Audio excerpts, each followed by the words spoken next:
Even wearing my special shirt for the occasion. How are you feeling? You got John Riggs here, and the other day on Twitter, I said I was going to do a I used to be a Nintendo brand ambassador 2 video, but couldn't think of a spin that hasn't already been said by Wood, Sean, or Eric's videos on the subject. It does feel like someone broke up with you when you tried your hardest, but you keep moving on. And the outcry for this tweet was zero. Zero people said, no, do a video anyway, but here I am anyway. I'm a huge hypocrite. I'm doing a video anyway. And I honestly wasn't going to, only I'm now seeing more and more people come out of the woodworks with their videos, their take on what happened with Wood and the Beat 'em Ups channel, no longer part of the brand ambassador program, or even other people just with their take, even though they're not one, but it's like, oh, they probably happened because of this reason and that reason. And I have a few things I want to say about it, and I have probably some proof on why it's not his modding videos, but we'll see. Now, I signed my name on the contract, and I was a Nintendo brand ambassador from May of 2017 all the way through July of 2018.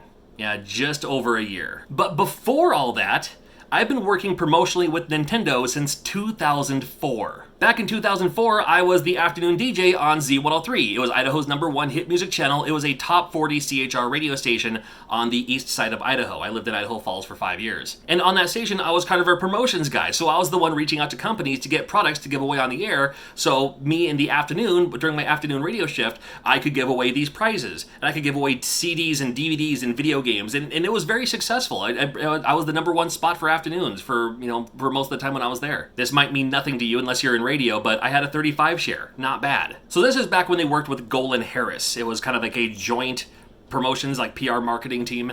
And with them, the person I worked with, my contact there, she left to another company, which was great because when she left, I got an email from her saying, hey, I'm with this other company now. I'm going to send you some stuff. But when I worked with her there, she would send me promotional items. I'd get a box of not really the games, but the promo stuff that you would find at like a PAX or an E3. So I'd get a box full of stuff that was like Mario Tennis water bottles, or we had these awesome long sleeve brown Donkey Kong shirts that were just brown long sleeve shirts, but I had like the red tie for Donkey Kong.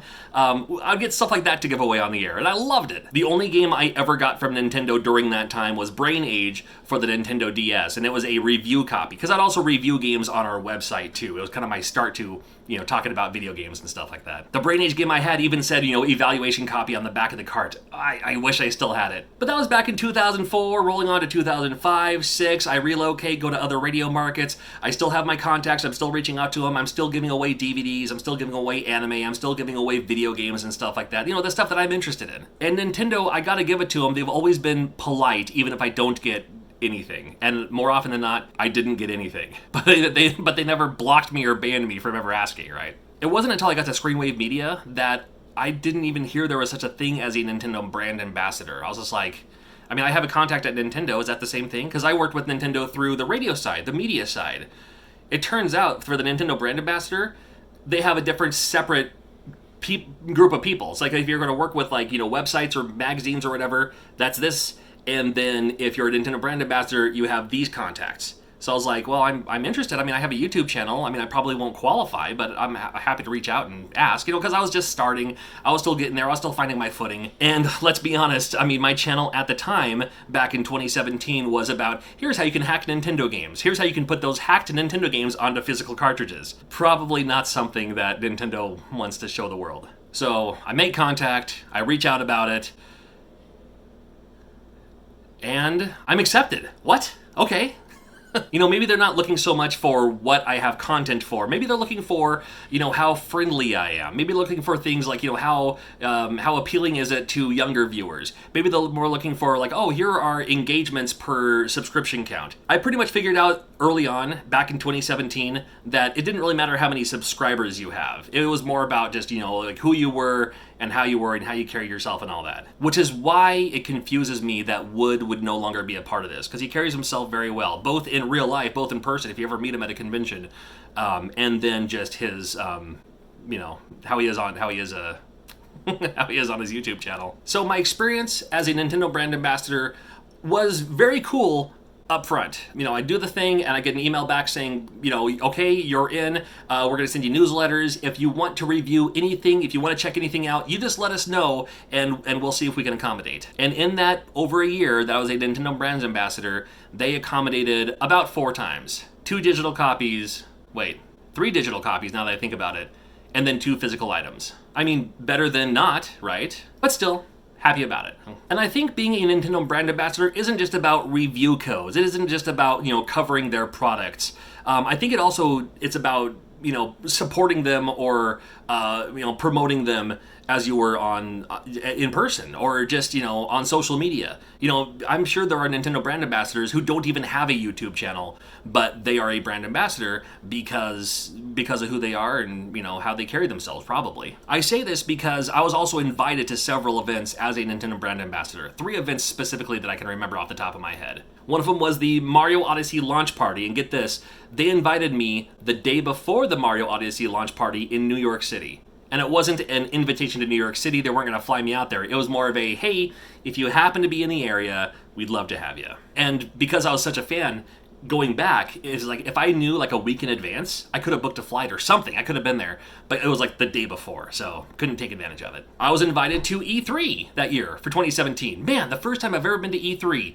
I didn't go. They weren't going to cover my flight. They weren't going to cover my hotel. It was more of a, if you happen to be here, if you're coming to E3 anyway, you can check out our products in the Nintendo booth. And they don't really give you preferential treatment. You just have a time. You set an appointment, basically. And I'm okay with that. Couldn't take advantage of it, unfortunately. And then there was one time where they were going to be at PAX, and I was going to be at PAX. So I was like, if you're doing some at PAX, let me know. I'm going to be there. And they were, and they did, and I did get the invitation, VIP status to their Pokken Tournament DX.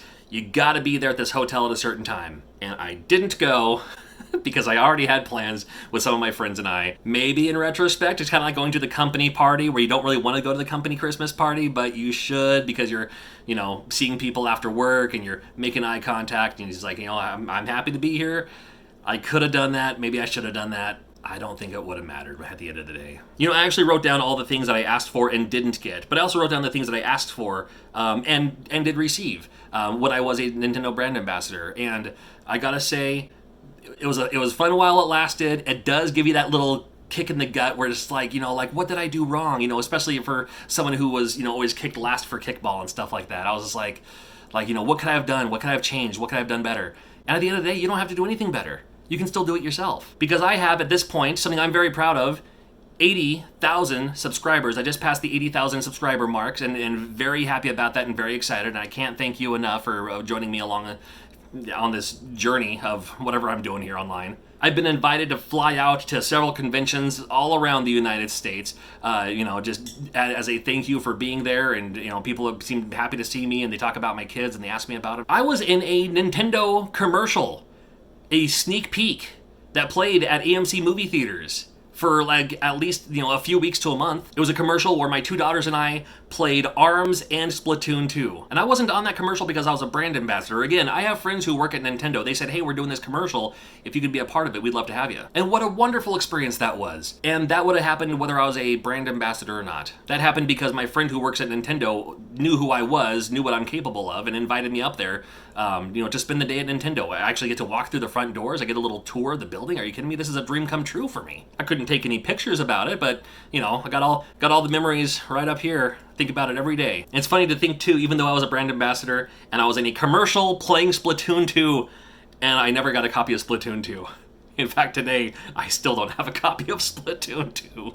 I do have ARMS, though. They removed the video from YouTube, but if you do want to see that Nintendo commercial thingy I was in, I have the link to their tweet that has the full video in the description below. So Wood was let go as a Nintendo brand ambassador, and I don't think anyone will ever know truly why. More than enough people, I've seen it all over Twitter and Facebook and YouTube, there's like, oh, it's because he did these modding videos. He took a modded game and played it. And again, I'm here to tell you, and this is Nintendo reviewing a channel. This is not some indie company checking out your YouTube saying, all right, sure, yeah, here's your code. This is Nintendo, who I'm sure went over my channel with a fine-tooth comb, and there's a playlist of how to hack video games, and a playlist of how to make reproduction cards. And I was still accepted. Just for fun, and the reason why this video was a little bit later to put out than the other people's videos, I actually reapplied to be a Nintendo brand ambassador. I reached out to Golan, and said, I'm interested. I've been one before. I was let go from the program. I'm going to be upfront about them because they're going to have my record on there. But I was like, you know, my channel's grown. I have twice as many subscribers as I used to have back in the day. My Facebook presence went from about 1,000 followers to 53,000 followers on Facebook. You know, Instagram, Twitter, you know, those have at least been doubled since I was a Nintendo brand ambassador. What do you say? And I just got an email back today. Of course I wasn't accepted. Why would they kicked me out in the first place. Why would they accept me back? But it was still worth a try. It was a very polite email. They even asked me if I was being safe and clean and all that, and they just said, you know, at this time, and that's the key word, at this time. Am I going to reapply? Well, I may, but again, at the end of the day, you know, what are they going to do that I'm just not going to do for myself? Because you can do it all for yourself if you'd like. It's cool to have the name Nintendo brand ambassador, especially coming from me, who's been a Nintendo fanboy my whole life. I understand this video is super rambly. Obviously, I don't use a script, you know, especially for a channel like mine. You know, like even back in 2004 when I was working at the radio station, they didn't need to send me games. People were going to buy them anyway. They don't need me to do videos on this channel because people are going to buy them anyway. It's one of the reasons I'd much rather showcase all these great indie titles that are like $10 or less and stuff like that in the Nintendo eShop. These are the games that people need to know about. I'm all about Paper Mario when it comes out. I'm all about the new Nintendo games whenever they come out. Of course I am. I've always been. This video cleared up absolutely nothing, but I'm glad you watched all the same. Thank you.